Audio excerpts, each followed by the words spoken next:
আলাইকুম everyone, welcome my channel fantasies and romantic.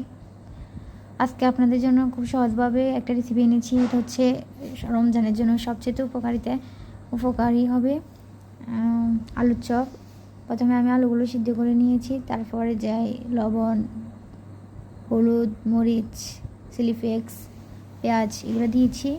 আপনারা চাইলে হলুদ আর লাল মরিচটা স্কিপ করতে পারেন, আমার ভালো লাগে না সাদা সাদা, ওই জন্যভাবে আমি একটু করছি। তারপরে ময়দার মধ্যে একটু এটাকে গুলিয়ে নিয়েছি, মোট করে নিয়েছি। এরপর বেসন তৈরি করেছি, বেসনে দিয়েছি হলুদ, মরিচ, মশলা, লবণ, সোডা, চিলি ফ্লেক্স, তারপর উষ্ণ গরম পানি দিয়ে এটা ভালোভাবে মেখে নিয়েছি। মেখে নেওয়ার পর এটার মধ্যে আগে তৈরি করা নেওয়া আলুর গোলগুলোগুলো দিলাম, দিয়ে এগুলোকে ভালো মতো পেস্টটা আলুর মধ্যে মোল্ড করে তারপর গরম ডুবো তেলের মধ্যে ভেজে নিলাম।